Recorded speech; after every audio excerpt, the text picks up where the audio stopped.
Okay, we just concluded our 14th practice and really got accomplished a lot of the things that I was hoping for, and that is laying down the communication system on the offensive side of the ball, so when our kids leave here this summer, they can continue to carry on the things that we want to get done from an offensive perspective. The next 3-4 months are really important to us, and our quarterbacks are going to have to lead that and make sure that our voluntary workouts are beneficial in helping get our offensive system down to where we want it. So from an offensive perspective,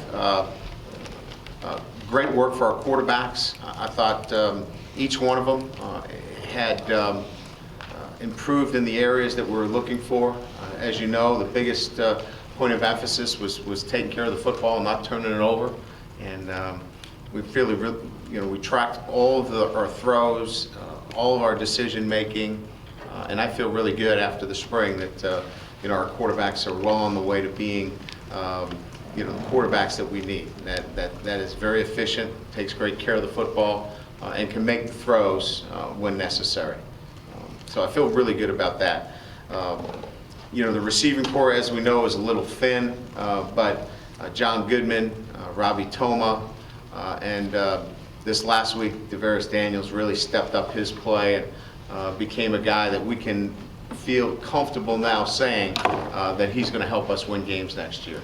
And that's a really important thing. So if you're checking off the box in terms of offense, really like the way our quarterbacks developed, the communication system, Chuck Martin, myself, working with the offense and quarterbacks in particular. I was really pleased with that.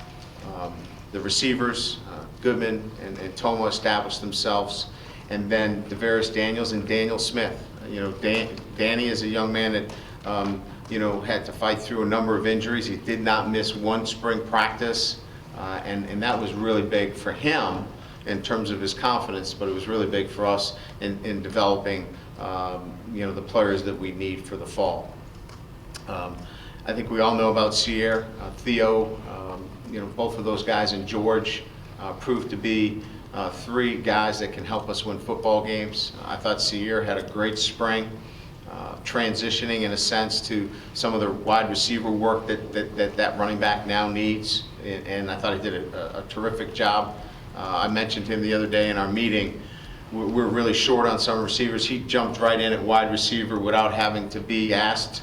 That showed me a lot about our football team when your guys with big resumes and your guys that have played a lot will jump in there and help us run our offense.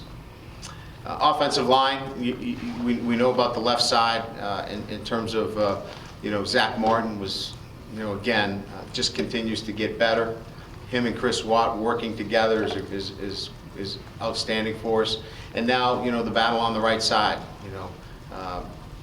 Golik's obviously done a nice job at center and guard for us, as well as Nick Martin, Christian Lombard, and that's where it seems to be right now. Tight end, Eifert, obviously we know what we can do with him. He's a guy that we can play in a number of positions, and I think we've developed some nice depth with Alex Welch coming on this spring and playing well, and Ben Koyak. So pleased really across the board.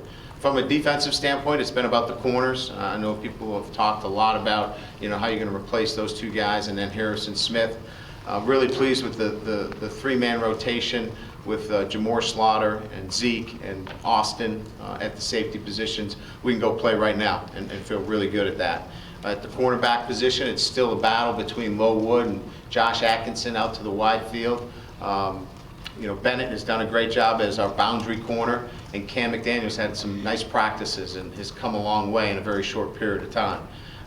Jalen Brown had 2 back-to-back practices. He's got a lot of talent. He's just got to continue to mature. He's long, he's athletic. He's been really impressive in man-to-man. We got to continue to work on his technique when we get into zone coverages. On the front, Stephon Tuitt, has done a nice job in being in a very prominent role defensively for us. Cap Lewis, you guys know the guys up front. Nobody there, should surprise you that they've all had a really good spring.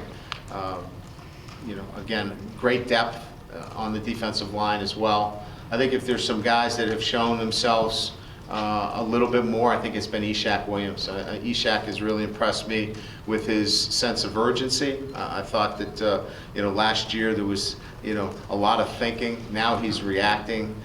He's been, for me, a guy that's really caught my eye, and really like the way he's playing. And Jared Grace at the Mike linebacker position, and those guys really have done a nice job for us, in the spring.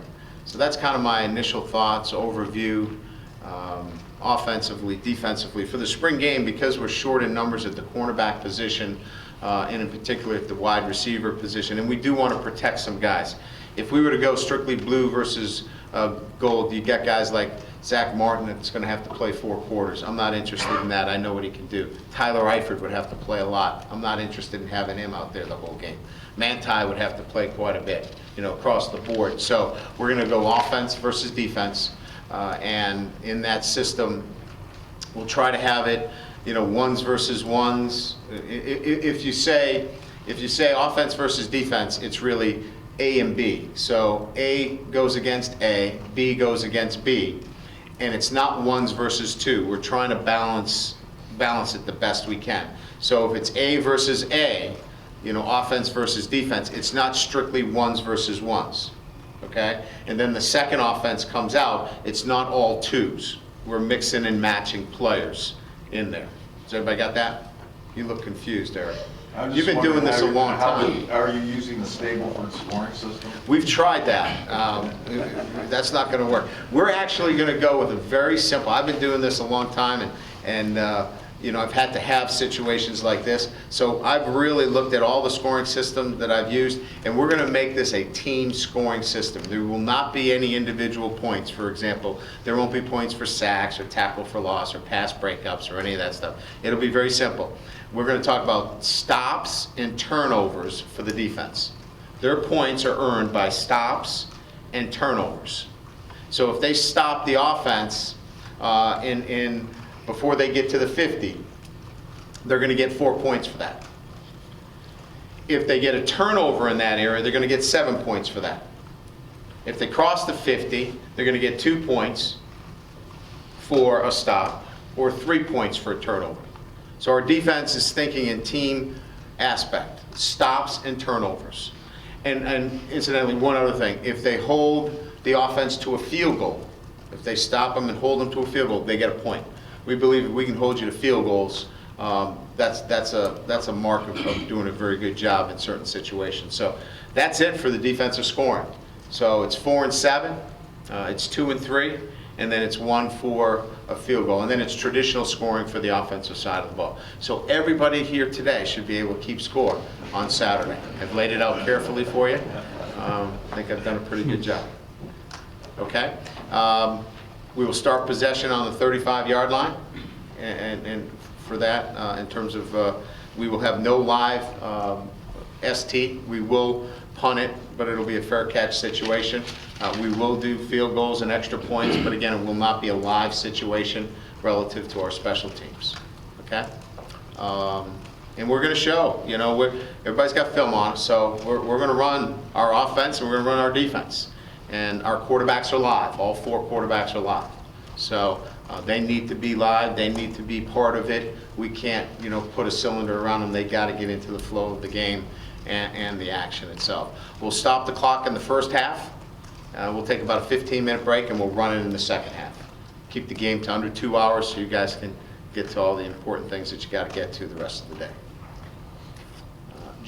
Justin Tuck will be our honored guest. He'll talk to the team on Friday. We're going to have about 5:15. He'll talk to our team, and then on Saturday he'll flip the coin. And it's great to have Justin back on campus. I think I've covered everything, haven't I? Defensive pressure. Yeah, the defense is going to be allowed to bring pressures. So we'll get a situation where our quarterbacks can handle pressures, and I want it to be, other than the special teams, we need to create one more opportunity for our quarterbacks. And so if you want to look at this game in terms of what we're looking for, is we want our defense to think in terms of team. and then we want all the things for our quarterbacks in this game to help us continue to develop them and build that, ultimate separation amongst the group. Brian, in terms of DeVaris Daniels, is his improvement, I mean, does it start with Being healthy, first probably. recognition? You know what I mean? Really, more than anything, being healthy. And Tim, and you know this more than anyway, you coach as well. He got confidence. He made a couple of plays.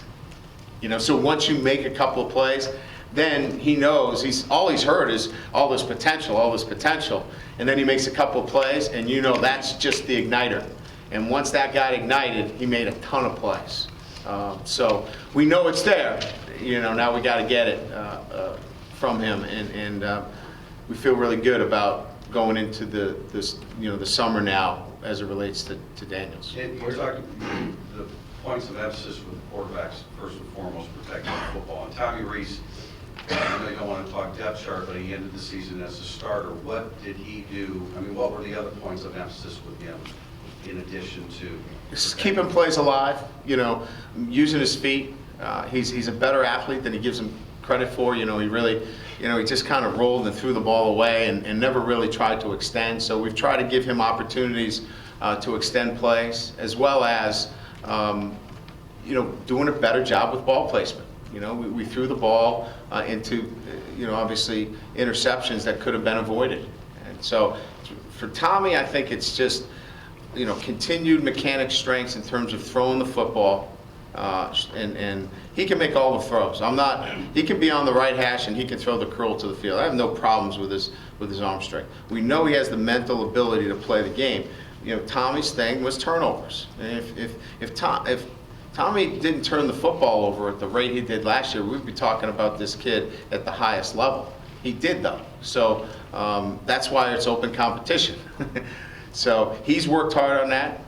Golson's worked hard on the little things, the mechanics, doing it right all the time. So each one of them, different things. That's what Reese needed to work on. And Andrew Hendricks, what were the things that he had to do to narrow the gap with Tommy? I would say comfort within the offense and going out there and commanding the offense. Going out there and going, I'm the guy, let's go. Just that confidence and building that. How was that? Did that give you the sense that I'm confident? That's what I want from him. Okay? That's what I need from him. So developing that confidence. That doesn't come easily or naturally to him? I don't know, to be honest with you, whether it's just learning the offense and really being comfortable, or he's never been required to do that. I'm not quite sure, but I know what I got to get from him, and that is get out there, and he can do it. I just need to do it consistently. He did some things today that showed that, and then I can go back and say, that's what I need right there. Give it to me all the time. Brian, can you sort of definitively say at this point, not that it's a surprise, this is going to go into August? Yeah, we need, more than making a decision, I need all of those practices. Now, we've laid down the communication system on offense for our quarterbacks. Now, let's go. Let's see who takes that and runs with it. And that is their voluntary workouts this summer. So let's see who that guy is who takes those voluntary workouts serious and is not just out there whipping it around like he's in the backyard. And we've given him a plan for that. So who's that guy that wants to do that? And then the next step would be all those practices, Brian. That's going to get us to where we can make that decision. Last year, you had, like, at the end of spring, a clear demarcation between Dane and Tommy as the first two could do this, and then Everett and Hendricks, maybe a different package. Yeah, this is, I get what you're going. They all run in the same offense. They're all running the offense.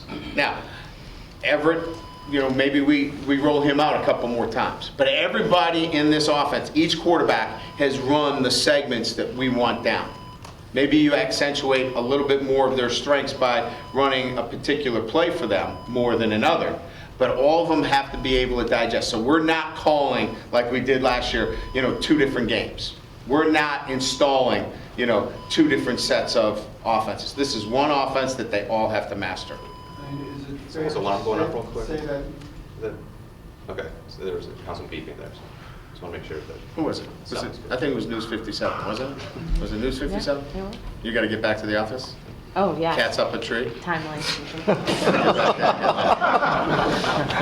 Here we go. Is there kind of almost with Hendricks and Reese, because they played, maybe a demarcation that separates them from Everett and Gunner?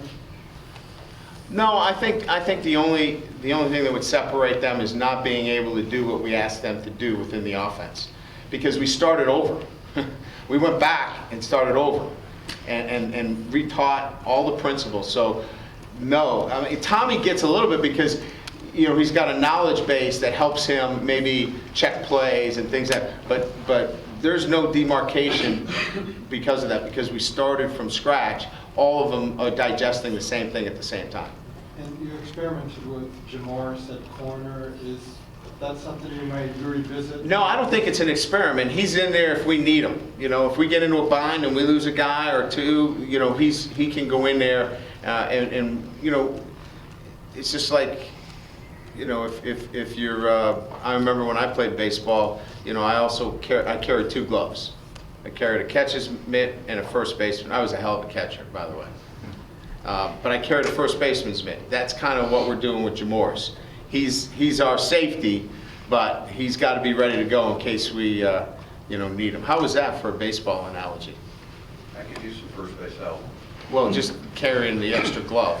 You know what I mean? I thought that was pretty good. I got no credit for it. Coach, I'm not going there anymore. I'm going to keep it simple.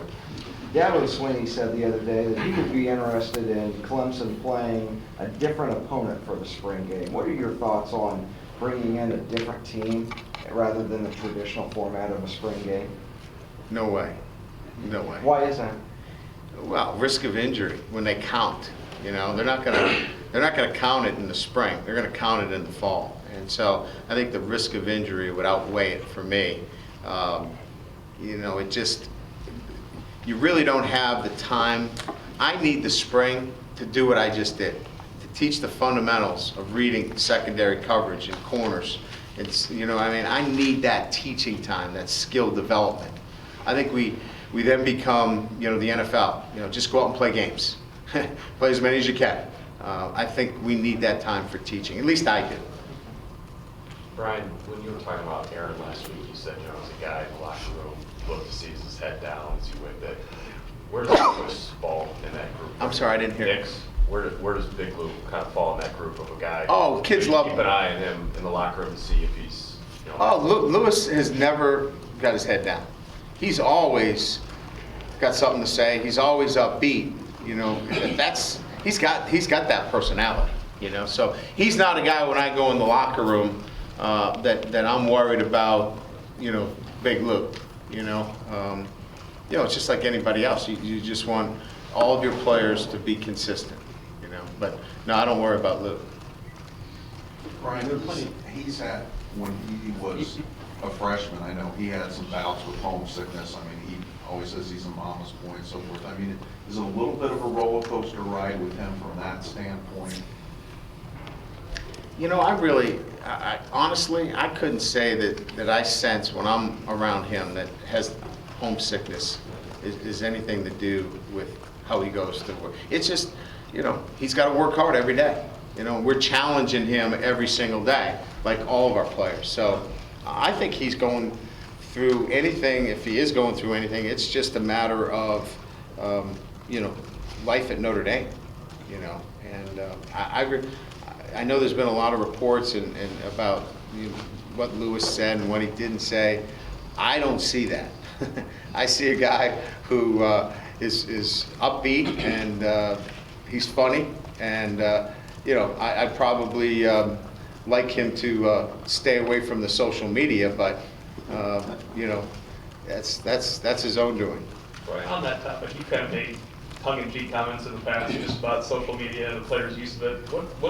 Is there a step for head coaches at college level coming up? I mean, can you not ban them from social media, but can you ban some type of in-season comments? Oh, absolutely. Yeah, and you know, it's interesting. We had some discussions with our Unity Council about it, and we're going to run it through the team. But I think most teams are going to get to the level where it's a one-strike policy. You make a mistake, you're off, you know. I don't think we're not gonna go in there and ban it for everybody, but I think we're at that point where, we're gonna go probably with the one strike. You get one shot, you make a mistake with it, and something is inappropriate, then we're probably gonna deal with it. We haven't made that decision, but I think we're going down that road. Things I mentioned in here, just talking about how he was kind of disappointed in fans or, so-called fans kind of attacking Lynch on his Facebook page. Is that, are you at the point where you can kind of tell people, don't make it so public? I mean, obviously they want to communicate with friends and communicate with some people. Is that just kind of layering it down? Anybody can get on there and say anything. I just personally think it's ridiculous that anybody would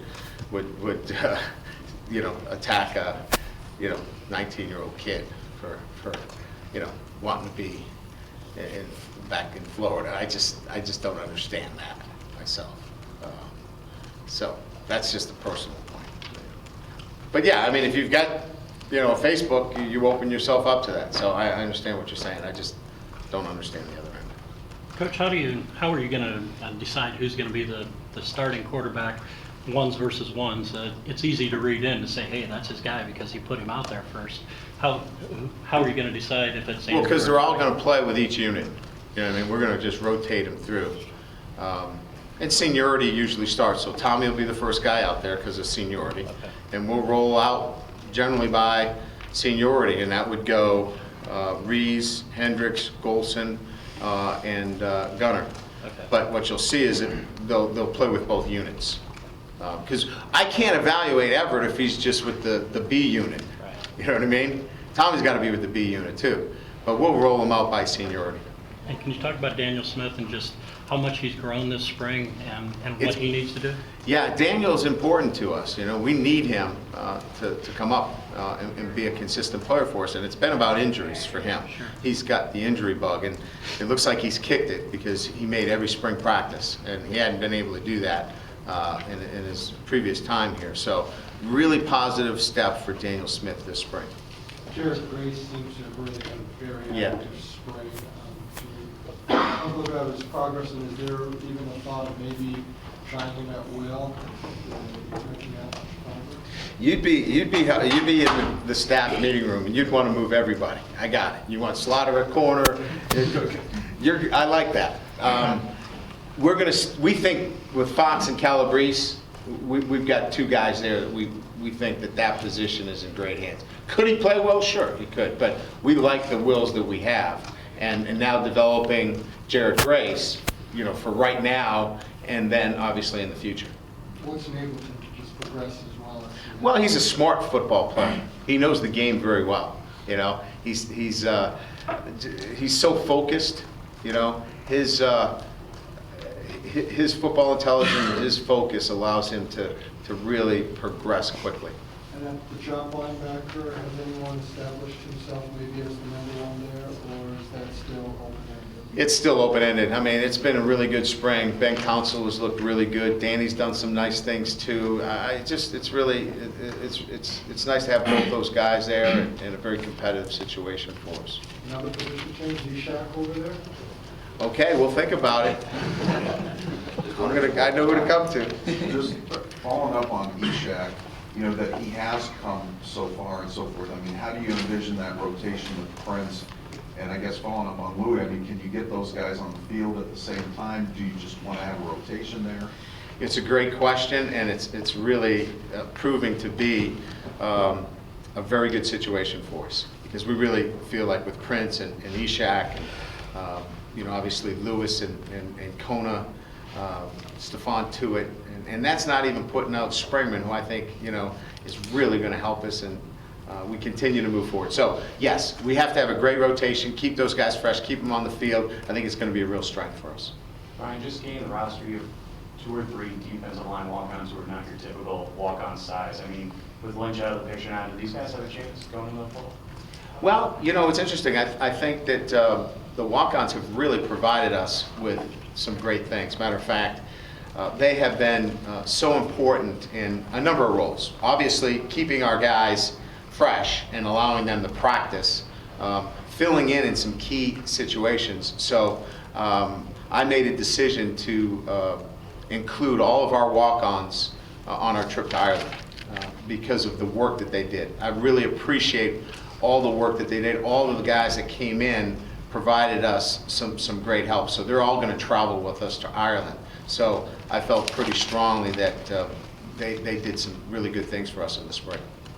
Just the final injury notes, it seemed like Shambo, his prognosis is pretty good going through the summer. Yeah, we're not worried.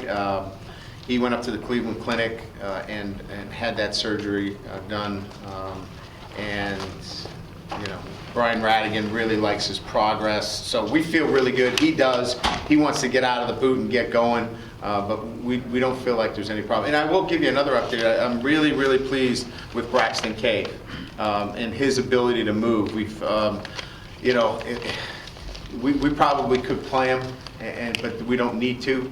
But he's moved so well that we could probably give him the green light. It's really encouraging. We put him through a battery of conditioning and agility, because one of the things is getting the biomechanics back after you have that injury. And he looks really good. So that's very encouraging as well relative to injuries. Okay, thank you.